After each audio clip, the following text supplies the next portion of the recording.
Que alegria começar mais um programa Som do Monte. Seja muito bem-vindo. Você que nos acompanha aqui pela TV Canção Nova, você que nos acompanha pelo meu canal do YouTube, Frei Gilson barra Som do Monte. Você que tem, já pode pegar aí o seu livrinho Caminho de José Maria Escrivá. No último programa que lemos este livro, nós paramos na página 225, no parágrafo 734. E nós vamos entrar num tema novo que são os novíssimos. Novíssimos, quando a igreja fala isso, é céu, purgatório, inferno, é juízo, são as realidades últimas da nossa vida. Esta é a vossa hora e o poder das trevas. Quer dizer que o homem pecador tem a sua hora? Tem sim. E Deus a sua eternidade. O homem pecador tem a sua hora? Tem sim. As pessoas acham que o acerto de contas não vai chegar. E é preciso que a gente entenda, o acerto de contas vai chegar. Às vezes nós vemos que no mundo que a gente vive, o acerto de contas não chega. Às vezes nós vemos que o crime compensa, a injustiça compensa, parece. Parece que no nosso mundo o crime compensa, a injustiça compensa, porque quem faz injustiça não é punido. Mas às vezes nós achamos que a justiça de Deus é igual a dos homens. Não. Eu queria que você já abrisse a sua Bíblia em 2 Coríntios, capítulo 5, versículo 10. 2 Coríntios, capítulo 5, versículo 10. Porque teremos de comparecer diante do tribunal de Cristo. Teremos. Você não vai poder escapar desse dia. Nem eu, nem você. Nem mesmo aqueles que não creem. Ninguém. Teremos de comparecer diante do tribunal de Cristo. Ali cada um receberá o que mereceu. O que mereceu. Conforme o bem ou o mal que tiver feito enquanto estava no corpo. Enquanto você estava em vida, você fez o bem ou você fez o mal? Cada um vai receber o que mereceu, mas o julgamento virá. Então, o pecador tem a sua hora? Tem. Tem. 735. Se és apóstolo, a morte será para ti uma boa amiga que te facilita o caminho. Para o cristão, a morte não é o fim. A morte é um caminho para chegar na eternidade.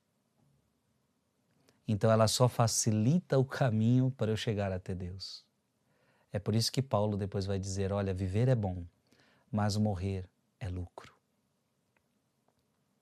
Morrer para estar com Cristo. Morrer para estar com Cristo.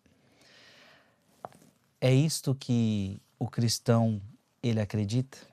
A morte para ele, então, não é o fim. A morte para ele, então, não é destruição. A morte é o começo de uma vida eterna.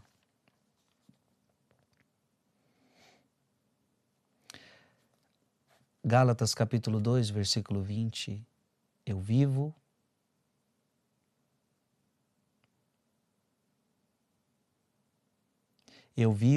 mas já não sou eu, é Cristo que vive em mim.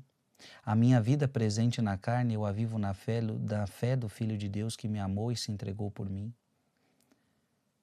Eu vivo, mas já não sou eu quem vive, é Cristo que vive em mim. Vamos achar a passagem que Paulo fala.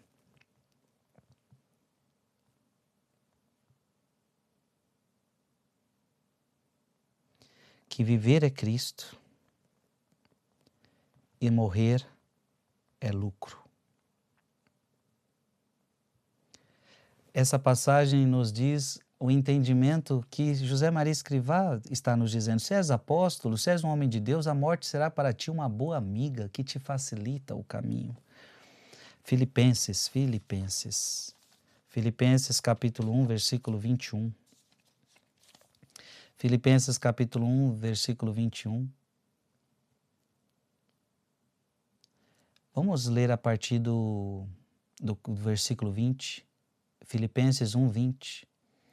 Meu ardente desejo e minha esperança são que em nada serei confundido, mas que hoje, como sempre, Cristo será glorificado no meu corpo. Tenho toda a certeza disso, quer pela minha vida, quer pela minha morte. Porque para mim o viver é Cristo e o morrer é lucro.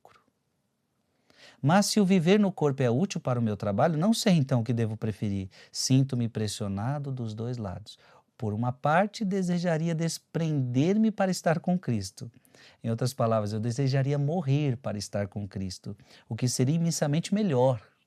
Melhor. Mas, de outra parte, continuar a viver é mais necessário por causa de vós. Persuadido disso, sei que ficarei e continuarei com todos vós, para proveito vosso e consolação da vossa fé. Gente, que palavra linda, né? Paulo tinha uma consciência de que a morte não é o fim. 736. Já viste numa tarde triste de outono caírem as folhas mortas? Assim caem todos os dias as almas na eternidade. Um dia a folha caída serás tu. 737. Não tens ouvido com que tom de tristeza se lamentam os mundanos de que cada dia que passa é morrer um pouco? Pois eu te digo, alegra-te, alma de apóstolo, porque cada dia que passa te aproxima da vida. Para o mundano, quando a pessoa ama muito esta terra, ela se entristece quando ela vai envelhecendo, quando ela vê que a vida está chegando ao fim. O que eu posso dizer para você? Não é que todos nós nos entristecemos com a proximidade da morte. A questão é, eu estou dizendo de pessoas muito apegadas a este mundo, onde elas não pensam no céu, não pensam na eternidade. Então, sair deste mundo é destruição. Sair deste mundo é perder tudo. Ela não tem esperança no futuro. E, portanto, José Maria Escrivá está dizendo, para essa pessoa, para cada dia dela, ela está morrendo um pouco, ela está se aproximando da morte e tudo vai acabar, mas para um cristão não. Cada dia que se aproxima, cada dia que ele envelhece, cada dia que enfraquece, cada dia eu me aproximo mais da vida eterna. Então é assim que nós temos que viver, com esperança. 738, aos outros a morte os paralisa e os assusta. A nós, a morte, a vida, dá-nos coragem e impulso. Para eles é o fim, para nós é o princípio. Você está entendendo? Para uma pessoa mundana, a morte é o fim. Para um cristão, a morte é só o começo. Santa Teresa, eu não morro, eu entro na vida. Eu não morro, eu entro na vida. São Paulo apóstolo, sinto-me, para mim o viver é Cristo e o morrer é lucro. Viver é Cristo, morrer, lucro. Morrer seria imensamente melhor. Por quê? Para o mundano é o fim, a morte é o fim. Para o cristão é o princípio. 739. Não tenhas medo da morte. Aceita desde agora, generosamente, quando Deus quiser. Como Deus quiser, onde Deus quiser. Não duvides, virá no tempo, no lugar e do modo que mais convier. Enviada por teu Pai Deus, bem-vinda seja a nossa irmã, a morte. E aqui talvez fazendo referência a Francisco de Assis. Irmã morte. Claro, existem mortes que não são queridas por Deus. Na verdade, a morte não é querida por Deus, nós sabemos disso. Abra a sua Bíblia em Sabedoria, livro da Sabedoria, capítulo 2. Livro da Sabedoria, capítulo 2, versículo 24. Versículo 23 a 24. Sabedoria, capítulo 2, versículo de 23 a 24. Ora, Deus criou o homem para a imortalidade e o fez à imagem de sua própria natureza. É por inveja do demônio que a morte entrou no mundo e os que pertencem ao demônio a aprovarão. Deus nos criou para a imortalidade. Então,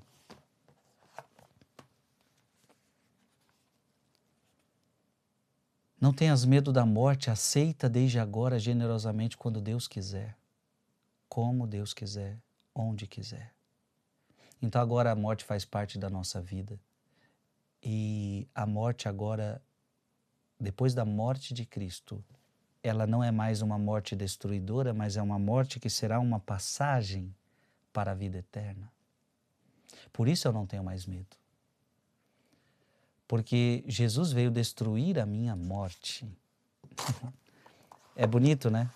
Abra sua Bíblia em Hebreus. Hebreus, capítulo 4. Hebreus, capítulo 4, versículo... Hebreus, capítulo 2, versículo 14. Hebreus capítulo 2, versículo 14. Portanto, porquanto os filhos participam da mesma natureza, da mesma carne e do sangue, também ele participou, Cristo participou da nossa mesma carne, do nosso mesmo sangue, a fim de destruir pela morte aquele que tinha o império da morte, isto é, o demônio, e libertar aqueles que pelo medo da morte estavam toda a vida sujeitos a uma verdadeira escravidão. Que bonito. Cristo veio destruir. Com a sua morte, ele destrói a morte. Portanto, eu não tenho medo. É claro que existem mortes, como eu queria dizer antes, era o seguinte: existem mortes que Deus não quer, que a pessoa mesma procura essa morte. Se você começa a acelerar muito o seu carro, ali está dizendo que você só pode andar a 120 por hora, mas você quer andar a 220 por hora. Essa pessoa está buscando a sua própria morte. Uma pessoa que o médico já disse, olha, você não pode beber bebida alcoólica, você está destruindo a sua saúde. E a pessoa bebe muita bebida alcoólica, você está procurando a sua morte. Mas quando você vive do jeito correto, equilibrado, cuidando da sua própria vida, cuidando da vida dos outros, saiba que quando a morte chegar, ela chegará no tempo certo. Agora é preciso que você esteja preparado para ela. É preciso que você esteja preparado para ela. Por isso, para estar preparado para a morte, é preciso viver bem agora. Porque você não sabe o dia que você vai morrer. Estar preparado, o Frei está dizendo para você, esteja preparado para o dia da sua morte. O problema é que você não sabe o dia da sua morte. Então como é que eu vou estar preparado se eu não sei o dia? Simples, esteja preparado agora, a cada instante, a cada hora. Se Jesus voltasse agora, eu estou preparado. Se eu morresse agora, estou preparado. Este é o segredo, para que você nunca seja pego de surpresa. Gente, o programa está bom demais. Um breve intervalo e a gente já volta. Tem muita coisa ainda para partilhar com vocês. O programa de hoje está bom demais. Estamos de volta ao programa Som do Monte. É uma alegria imensa estar aqui com você na TV Canção Nova, no meu canal do YouTube, Frei Gilson / Som do Monte. Estamos com o nosso livro Caminho. Estamos no parágrafo 740. Que peça do mundo se desengonçará se eu faltar, se morrer? 741. Vês como se desfaz materialmente em humores pestilentos o cadáver da pessoa amada? Por isso é um corpo formoso. Contempla-o e tira suas conclusões. 742.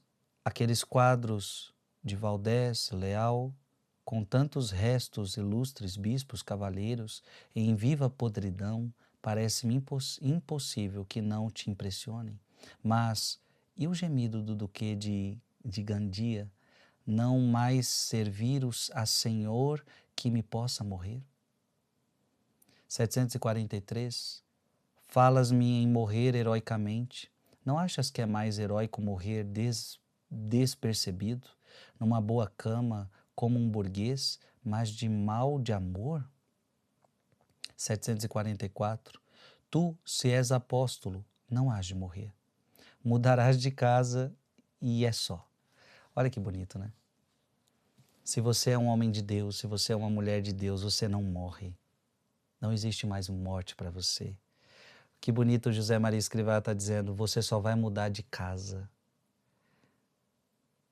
Então, para quem tem Cristo, quando a morte chegar, você só vai mudar de casa.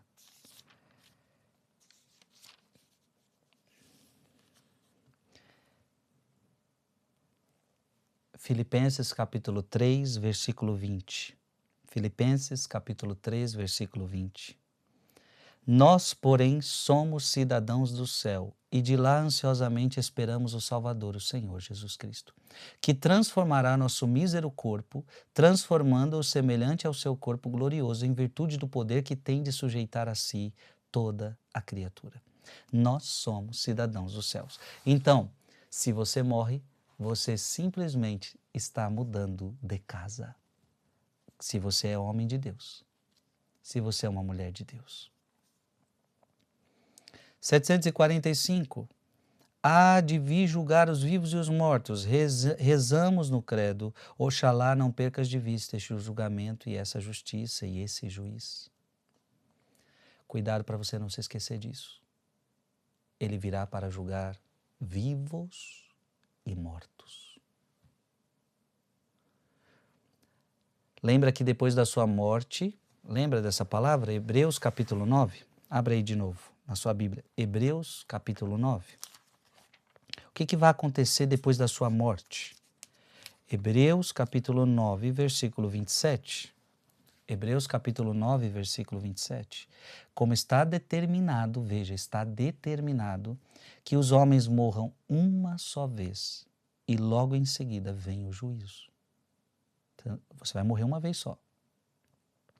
E logo em seguida você vai ser julgado. Esse julgamento é o julgamento particular.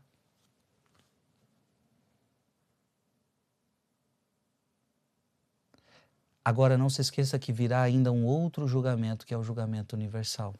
Que é aquele julgamento que está descrito em Mateus, capítulo 25. Mateus, capítulo 25, se eu não me engano.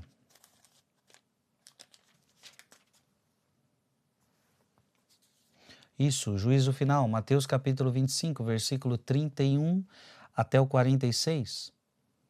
Vamos ler, vamos ler. Quando o Filho do Homem voltar na sua glória e todos os anjos com ele, se sentará no seu trono glorioso. Todas as nações se reunirão diante dele e ele separará um dos outros, vivos e mortos. Como o pastor separa as ovelhas dos cabritos, colocará as ovelhas à sua direita e os cabritos à sua esquerda. Até aqui basta.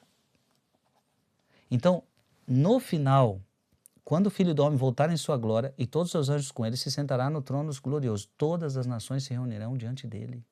Ele vai separar um dos outros. Julgamento final, o juízo final.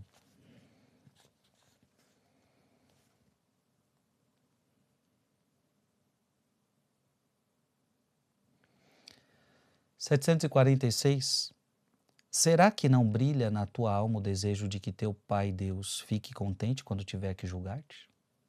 Quando Deus for julgar você, você quer que Deus fique contente com você? Então é preciso a gente fazer coisas boas agora, para que quando Deus me julgar, Ele possa me encontrar na sua direita, porque aos que estiverem à sua direita, haverá um julgamento bom, um julgamento feliz. Eu não li toda a palavra, mas a palavra dizia: em verdade eu vos declaro, todas as vezes que fizeste isso a um dos meus irmãos pequeninos, foi a mim mesmo que o fizeste.